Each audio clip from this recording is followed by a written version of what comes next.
Hi, I'm Wendy Zuckerman, and you're listening to Science Versus from Gimlet Media. This is the show that pits facts against flying saucers. On today's show, UFOs.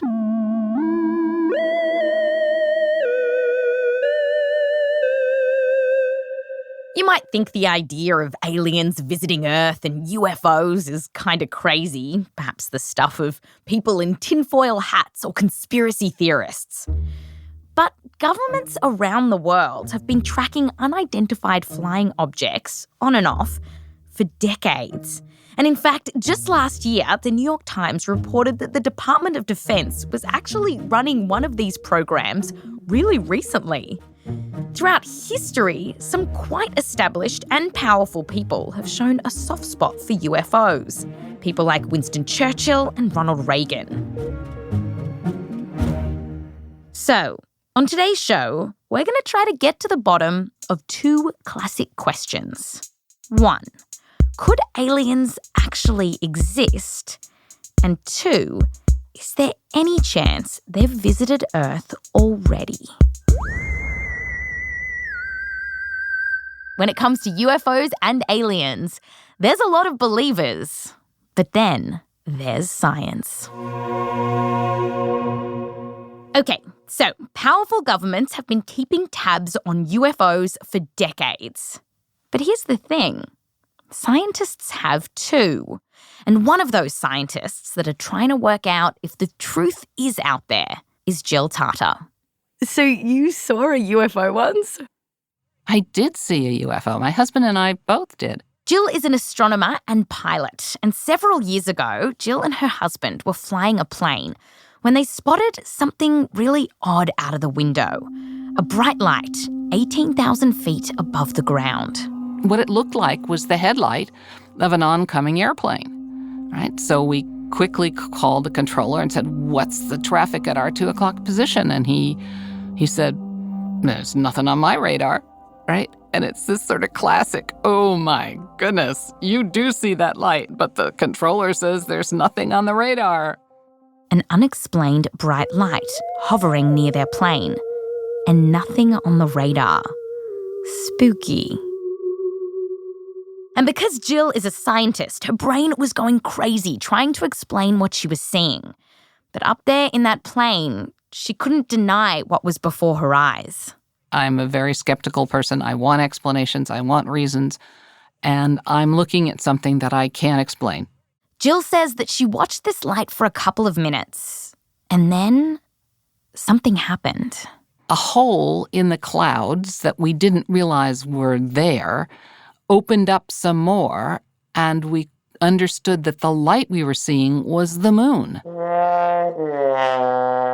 Yes, the UFO was actually the moon peeking through the clouds, which sounds kind of silly. But up that high, a sliver of the moon poking through the clouds looked like a weird floating light to Jill, which is a bit of a letdown, right?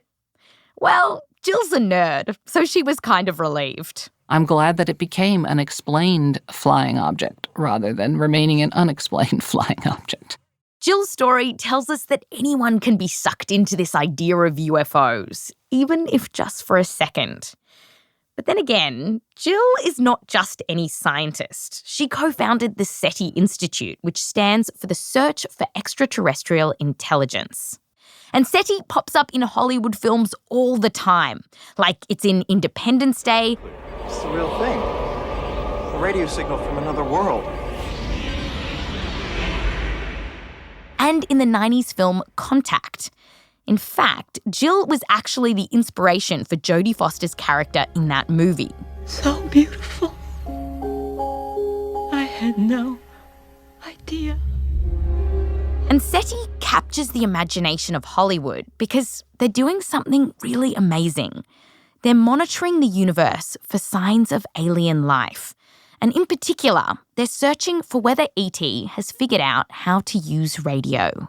Is it a bit like when you're in a car that has an analog radio and you're switching the dial and you're hearing static, and then eventually you get onto a radio station? Yes, that's a very good analogy. It was like tuning 100 radios in parallel.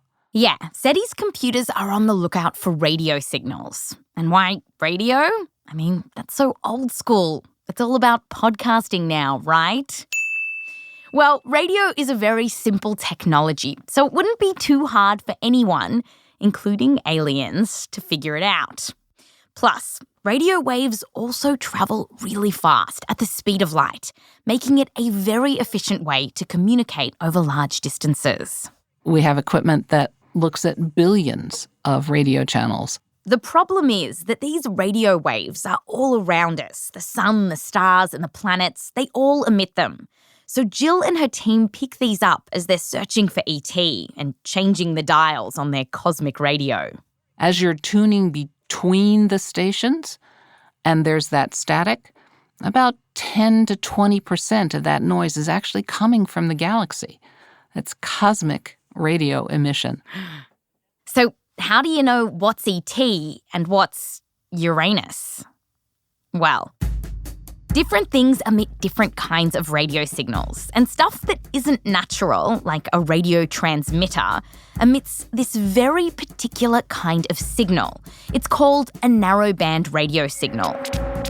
And that's what the SETI computers are looking for, because they reckon that these narrowband radio signals coming from far away would have to be created by an alien species. By now, Jill and her team over at SETI have been searching for these radio signals for decades. And what have they found? Well, in 1997, Jill was searching for aliens at a telescope in Virginia when she got this weird radio signal from the skies. Here's what happened. Jill had the graveyard shift, searching for aliens, and she told us that these nights at the telescope were usually pretty boring. So she had this trick for keeping herself awake. I read that you played salsa music at levels high enough to kill plants. Is this true? No, it wasn't salsa, samba. Brazilian samba, yes. Dancing around this deserted control room with the music blaring because, most the work was really being done by the computers. We were just babysitting. So Jill is dancing around the control room to samba music in the middle of the night, as usual, and suddenly the SETI computers start freaking out, telling Jill that it's found a weird signal coming from space. So clearly this isn't Mother Nature. It's a technology. A technology? From an alien? Well, before Jill gets too excited, she starts doing some tests. And we're imagining the samba music is still playing. One of the tests involves moving the antenna of the telescope back and forth to see what happens to the signal. You move the telescope away from the source you were pointing at, and the signal should go away if it's actually coming from a distant extraterrestrial source. And it did. It did? Okay, so now Jill knows that she has this very clear particular signal which seemed to not be natural, and it seemed to come from one place. So Jill is thinking, whoa, this is really happening. I got really excited then. I woke up my colleague who was still sleeping in the dorms, and he came in, and we kept working around trying to figure out different things that we could do that might tell us whether the signal was really what we were beginning to think it was. And then Jill starts calling and waking up more SETI scientists. SETI Institute freeze-dry room. We have all the aliens you need. Just click 3 for frozen aliens. Punch 4 for preserved aliens. 4. Sorry, Wendy, you do not get any aliens. What's up? This is Seth Shostak, and no, he's not secretly hoarding freeze-dried aliens that we know of. He's a senior astronomer at the SETI Institute. There are a couple of SETI locations. On that night in 1997, Seth was on the West Coast and Jill was on the East. And when Seth got this call, he knew it could be a big deal. When the boss calls you at home, it's usually not good news. Seth, I think you ought to get down here. There's an interesting signal. So now the SETI scientists are on high alert, thinking this might be a signal from ET. And if they're right, this could be the most important day in human history. This was their contact movie moment for real. I was very nervous. I couldn't sit down. I didn't sit down. I never sat in a chair that whole evening. And so for a full day and night, the SETI scientists on both sides of the country are now frantically trying to figure out what this signal is. By the time we left the telescope and went back to the sleeping quarters, we were pretty sure that this wasn't, in fact, an ET technology. Oh, no. We didn't know yet what it was. Jill says that after hours of monitoring this signal, they could see that it was changing in this particular way that suggested it wasn't coming from the far-off alien planet they thought it was. But Jill and her team were so exhausted that they completely forgot to tell the SETI scientists on the West Coast. So Seth and his team were still madly trying to figure out if this was an alien. And then... What happened next was I fell asleep at my desk.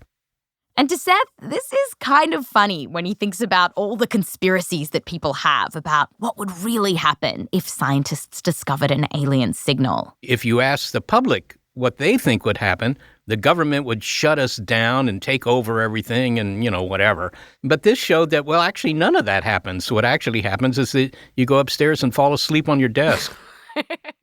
Okay, so if this was no alien, what was it?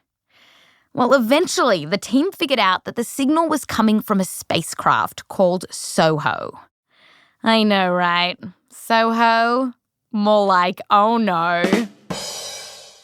Anyway, this spacecraft was helping scientists to study the sun. SOHO was beaming information to Earth about the sun's surface and solar weather patterns. And that's what the SETI computers had picked up, and what Jill had confused for aliens.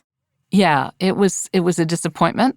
On the other hand, like the UFO that I experienced, it did end up having an explanation. It did not remain a mystery. That day in 1997 goes down as one of the most exciting days in SETI history, which is all to say that they haven't found any aliens.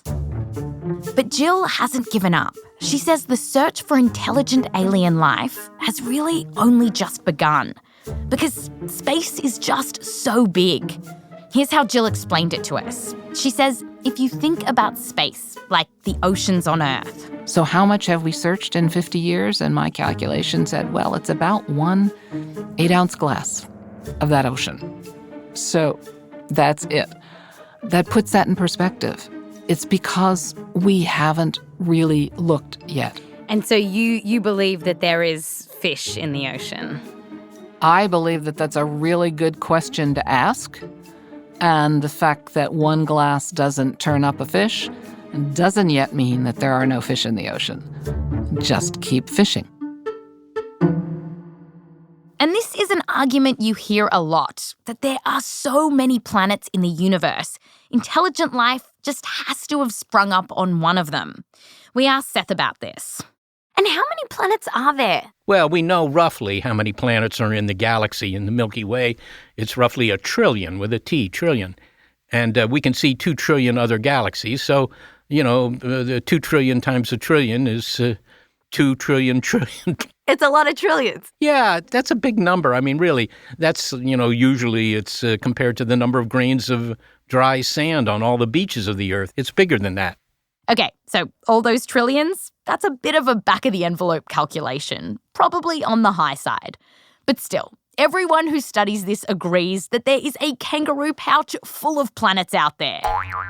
Which is all to say that there's a lot. And even when you limit it to planets that we think could be the right size as well as the right temperature to host life, planets in the so-called Goldilocks zone, where it's not too hot and it's not too cold, but it's just right. Well, there are still billions and billions of these planets out there. And it's these estimates that have Seth really excited. He just can't believe that Earth is that unique. If life, intelligent life, brewed up here, surely it would crop up elsewhere. I would be surprised if there was something very special about Earth. Increasingly, scientists are agreeing that there is probably life out there, somewhere in the universe. Where it gets contentious is whether that life is pond scum or intelligent enough to build a radio transmitter. Another point of contention, these aliens might have built their radio at a totally different time to us, like maybe thousands of years ago, and now they're dead and gone. Still, Seth is optimistic about one thing. He says we might not have to wait too much longer to settle some of these arguments. Because Seth says the tech is getting so good that we're no longer dipping a cup of water into the ocean.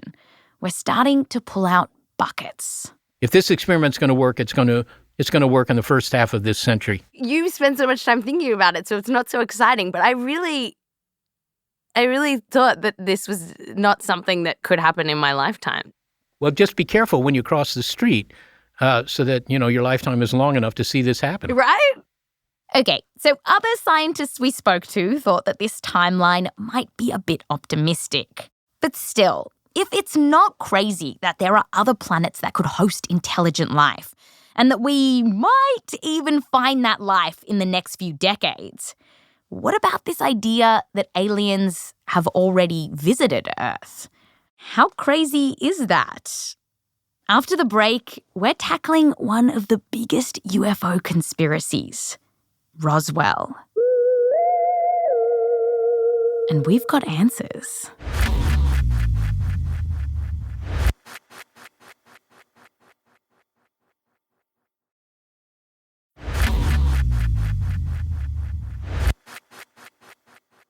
Welcome back. So we've just found out that it's not bonkers to believe that intelligent aliens are out there, somewhere in the universe. But could they be right here? Could aliens have visited our home planet? Last year, this might have been something that a lot of us were wondering, even if we didn't want to say it out loud.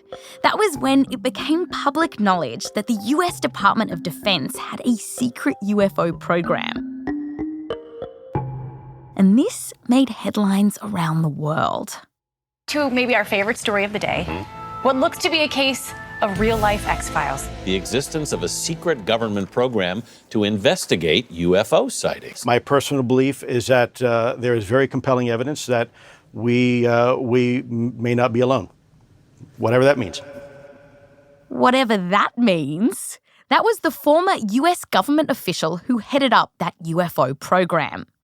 And even before this news story broke, there were already declassified documents showing that the US government had been investigating UFO sightings on and off since the 1940s.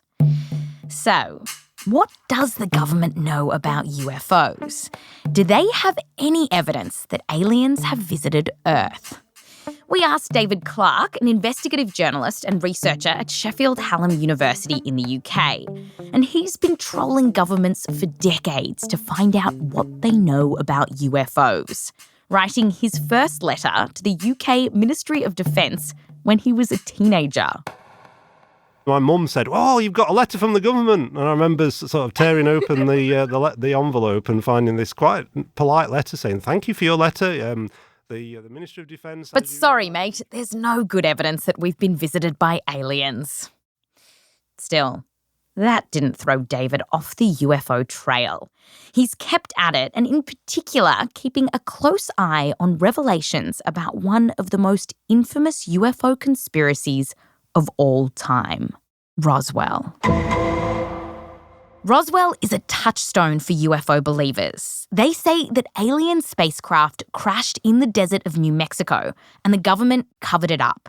And now there are thousands of Roswell truthers all over the world, and even a museum dedicated to the cover-up. So what really happened? Let's set the scene. It's 1947. A rancher in remote New Mexico comes across this weird wreckage covered in what appears to be curious symbols. David told us, so the story goes, that the rancher picks up the wreckage. Puts it on his truck, takes it back to his ranch, shows it his family. They try and bend it, try and burn it. It won't burn. They flex it and it returns to its original shape. It's weird. A couple of weeks later, the rancher goes into town and reports the strange debris to the sheriff. He pretty much says, "Guess what I found? What do you think this is then?" The local sheriff doesn't know. So then he contacts the Air Force and eventually they put out a press release pretty much saying, "Nothing to worry about, kids. This is nothing odd. It's just a weather balloon tracking winds high up in the sky." Big letdown. Oh, it's not a flying saucer after all. It's a weather balloon. But of course, that's what they'd want you to think. So what really happened? Well, the funny thing is that Roswell actually was part of a secret government program. So there was a government cover-up. Yes. Just not with aliens. Yes. So David told us that they weren't tracking aliens. They were tracking the Soviets. Remember, this is the late 1940s. The Cold War was just starting, and the Americans were worried about the Soviets building an atomic bomb. So the American military has this kind of crazy idea to use large 70-foot balloons loaded with different kinds of equipment to try to detect if the Ruskies were exploding nuclear bombs. And they did a bunch of tests releasing all these balloons around the United States to see if their idea might work. But they were trying to keep this hush-hush. Secrecy was endemic. It was part of the Cold War mindset. The problem was that according to a declassified government report, these giant balloons were unsteerable and they often went rogue. Like one balloon landed on top of a Brooklyn tavern and another, they said, in Roswell, New Mexico, where that rancher would find it. Here's David. Turns out years later, it emerged that what he'd actually seen was one of these giant balloons. And here's a pretty funny thing. The US government actually knew that the public was confusing these weird-looking balloons for UFOs. And they kept an eye on UFO sightings, hoping to find out where their blasted, unsteerable balloons had got to. Our senior producer, Caitlin Sori, asked David about this. So from a government perspective, the alien conspiracy was actually working in their favour because they could keep track of these balloons. Yes. Wow. What a good way of putting the Russians off the scent by encouraging these stories about flying saucers. So, yes, Roswell was a government cover-up, but not nearly as fun as the one UFO truthers would have us believe. Okay, so there's an alternative explanation for Roswell, but that's just one UFO file. David has looked through literally thousands of reports of UFO sightings from the UK government. I would say probably 60 to 80,000 pages. 60 to 80,000 pages of UFO reports. Yeah, must be something like that. I mean, don't forget, I didn't do this in one afternoon. This is over 20 years. 20 years of trawling through the public stories of weird sightings and odd experiences. And what did he find? Any real UFOs? Well, about 90% of the things that people reported ended up being identified. And it turns out that people confuse all kinds of things for UFOs, including the lights from a Tina Turner concert and even Richard Branson's blimp. But more often, David says that these now identified objects have a fairly mundane explanation. Balloons, aircraft, even things like birds flying in unusual formations, unusual weather conditions, ball lightning, and also you have people who deliberately make up their stories, hoaxes. They're a huge part of the phenomenon. And David told us that planets and stars also get confused for UFOs, in particular the planet Venus. Venus is often low and bright in our sky, and when you view it through the lens of our atmosphere, it can distort, looking a bit like it's moving about. But not everything can be explained by Venus and Tina Turner concerts. 90% of these objects were identified, but that still leaves a cheeky 10% of these sightings that have no explanation at all. So, what's that got to do with it? Got to do with it? Well, 10%, that's not nothing. I mean, could some of them, like even just one of them, be intelligent life visiting Earth? Does David believe? People have extraordinary experiences. There's absolutely no doubt about it, and we can't explain all of them. David's like, just because we don't know everything, it doesn't mean it's an alien. I challenge anyone to sit down, do the same thing that I did, go through every single one of those pages and come out at the end thinking, yes, we're being visited by aliens. But still, the unexplainable does leave the alien spacecraft door ajar, even if it's just squeaking open. So how hard would it be for an alien spacecraft to visit Earth? Like, we have this vision that they would just press a button from their alien spaceship and kablam, they'd be here. But seriously, how would they get here? Well, that's coming up after the break.